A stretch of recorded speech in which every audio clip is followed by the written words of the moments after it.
In today's video, I'm going to teach you multiple boards in one project. In Jira, if you want to organize work in different ways without creating separate projects, using multiple boards inside one Jira project is a great option. This is especially useful when different teams, workflows, or planning styles need their own view of the same project. For example, one board might be used for sprint planning, while another is better for tracking ongoing tasks in a continuous flow. To get started, open your company-managed project in Jira and go to the project's board view. This is the main area where you can see issues laid out visually and manage work more easily.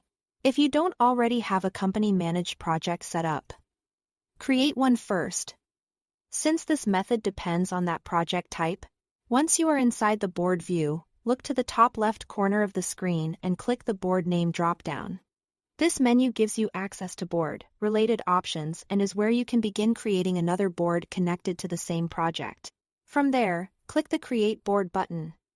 Jira will then ask what kind of board you want to create. You will usually choose between a Scrum board or a Kanban board.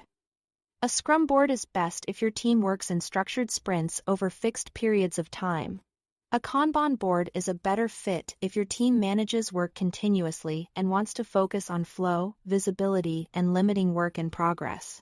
After choosing the board type that fits your process, select the option to create a board from an existing project. Then choose your current project from the list. This step is important because it links the new board to the same project, allowing you to manage the same pool of issues through a different board setup. Next, enter a new name for the board. Try to choose something clear and descriptive, so it's easy to tell boards apart later.